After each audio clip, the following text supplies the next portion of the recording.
Welcome to Age Pension, Super and Retirement. I am your host, Yvonne, and as always, this is information only and not personal advice. In today's episode, we are going to look at some more Facebook group questions, and we have Rebecca to answer them. Hello, Rebecca. Hi, Yvonne. Now, the anonymous asks, I'm on a full pension without super or other major assets. I'm about to inherit around $400,000. How will this affect my pension? I'm 67, married, own our home.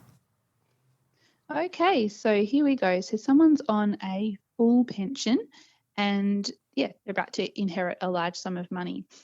First thing to note is that yes, this needs to be declared to Centrelink. It's a change in your assets, and once you get that money or you are allowed to access that money, you do need to inform Centrelink within 14 days so they can adjust your payments if necessary. I guess people are concerned about, will this affect my pension? What's going to happen to my pension? But when you are receiving extra money, you're always going to be better off, even if your pension reduces. So that's, I guess, a general principle that when you've got more money, you've got more money. And even if your pension reduces a bit, it's not a big deal because you still are better off than you were before. Now, this person, they're 67, they're married, they own their home. What they haven't put in there is how old their spouse is. Now, if their spouse was under 67, there would be some opportunities to hide some of that money from Centrelink until the younger partner reaches 67. So we've talked about this in the podcast before. There's this rule that if there's a person under 67 in the couple, any super that they have that's still in accumulation mode is not counted as an asset for Centrelink purposes. So if the spouse was under 67, they could decide to put some of that money into the spouse's accumulation fund, and it would not be counted as an asset and therefore not reduce or affect the age pension. So that's one thing they could do. If they're both over 67, then that's not an option for them. It's not going to hide the asset. Now, they haven't said what other assets they have. They just said they've got no other major assets. So the asset limit for full pension for a couple who own their home is $481,500. That's now in December 2025. So if their other assets are under $81,000 worth, their total assets are still going to be under that $481,000 threshold. And in that case, their pension would not be affected anyway. They would still get the full pension. So it's possible that this won't affect their pension at all, and they've just got a nice big lump sum of money to use to improve their lifestyle without it actually affecting their pension. So I guess the short answer is it depends, and there's a long-winded answer there. So there's some things you could do to reduce the impact of that money on your pension. If the couple, their current assets are more than $81,000, then receiving this lump sum until they spend some of it or use it for some of the exempt asset categories, including spending it on improving their home. Maybe they want to do some renovations, new carpets, new bathroom, whatever. Money spent on their home would not be counted as an asset. They could also look at prepaying their funeral or purchasing a funeral bond. That can be exempt up to a certain limit. So there's a few things they can do, or they can spend it as on things that they want or need, like a holiday. Lots of things they could do with their money. Fantastic, Rebecca. John asks, age pensioner couple with assets of approximately $1 million, so getting a minimal payment each fortnight. No actual age pension, but get some pension supplement and energy supplement. Does the work bonus still apply if one of us wants to do some casual work? I don't know the answer to this. Yeah, so with the age pension, so when you look on the Centrelink website, it sort of gives the full amount. So the age pension for a couple, the full amount is $888 a fortnight, but it's actually broken up into 3 different components. So there's the age pension part, and that's the part that's taxable income. And then there's a pension supplement and an energy supplement. These payments have kind of evolved over time. So you used to, a long time ago, get these different little supplements on top of your age pension. And there was like a telephone supplement to help pay your telephone bill. There was a utility supplement to help pay your water bill and stuff.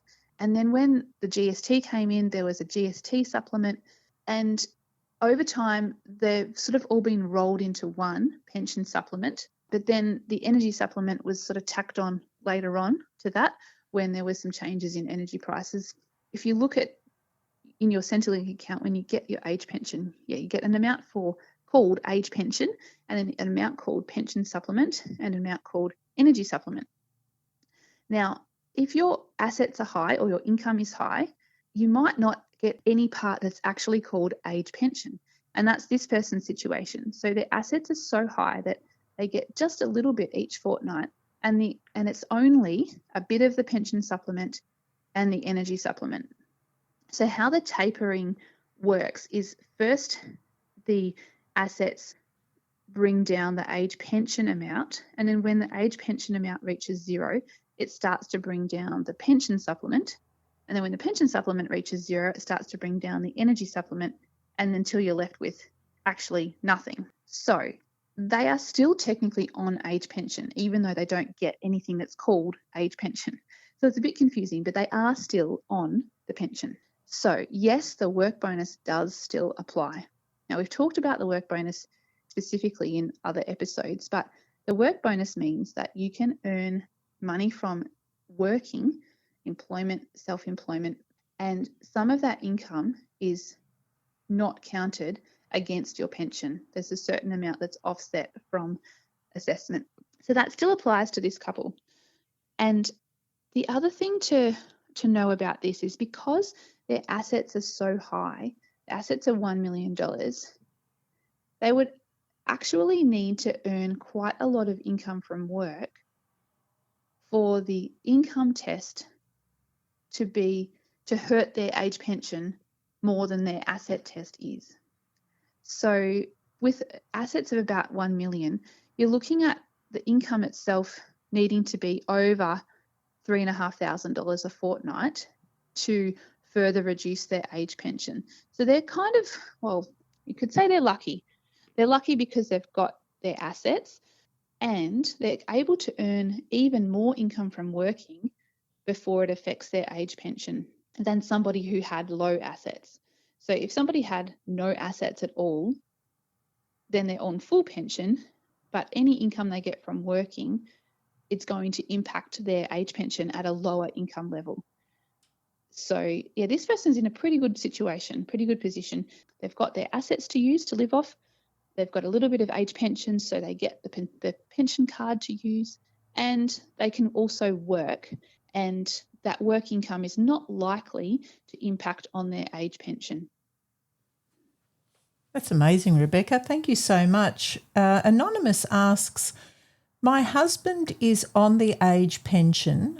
I have just been made redundant at 63. If I apply for Job Seeker, will my husband's pension decrease? Okay, so the simple answer to this is no. If you apply for Job Seeker, it does not affect your husband's pension. But I selected this question from the group because there is a bit more to say for this scenario. So firstly, yes, you should apply for Job Seeker. It's the right payment for someone who is 63 and has been made redundant if they've lost their job. So they are a job seeker. Now, being on Job Seeker, you are expected to do something. You're expected to look for work, to try and find a new job and help yourself in that way. There's also the option to do volunteer work in exchange for your Job Seeker payment, and that volunteer work would need to be with a registered charity and would need to be of at least 15 hours a week. So that's one way you can meet your mutual obligations. So you can't, it's not a retirement payment. You can't just go, oh, well, I've been made redundant, now I'll just retire and be on job seeker. You can't do that. You have to actually do something sort of in return for your job seeker. But the other thing to note here is that they've been made redundant. So there's usually a redundancy payment received in that situation. And it's important to know that the redundancy payment is counted as income for the job seeker payment purposes and for the husband's age pension for the same amount of time as the number of weeks it's worth. So, for instance, if this person's usually earning $1,000 a week and they get a redundancy payment of $30,000, then that's equivalent to 30 weeks' wages. And basically, they're expected to live off that amount, $1,000 a week for 30 weeks, for that 30-week period. So that money does count as income, and it's going to affect the age pension and the job seeker amount for those 30 weeks. It doesn't mean you don't get any job seeker, because it depends on the threshold, how much income it actually is. But it's not like some situations. So you can't just say, oh, I'm going to put this money into super, or I'm going to buy myself a new car with this redundancy payment. No, the redundancy payment is meant to tide you over until the next job. And so that's how Centrelink understands it too. That money is there to tide you over until you secure your next job.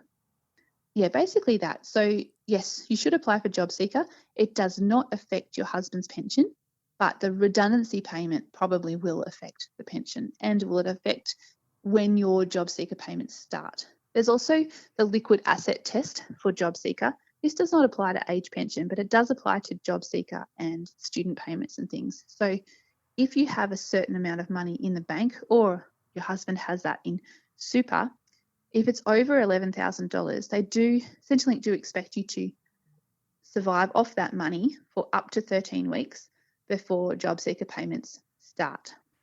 Fantastic, Rebecca. Thank you so much. And our last question for today's episode, Anonymous asks, I've renovated the flooring in my home.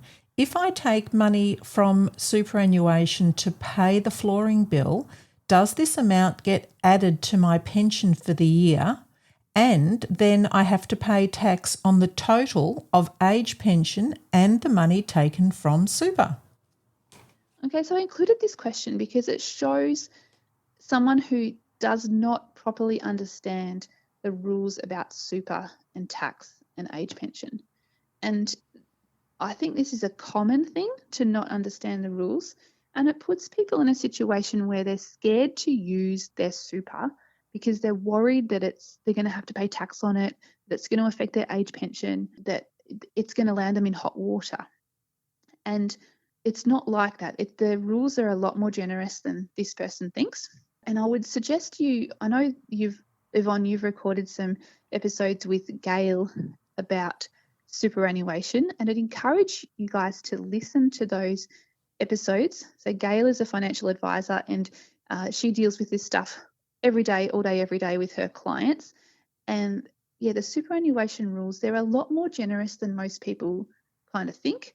And super it's your money to use for your needs in retirement, and you shouldn't be scared to use it. So listen to those episodes from Gail, and you'll get a much better understanding of how you can use your super. So, but back to this question. So this person has done some home renovations and they need to pay the bill.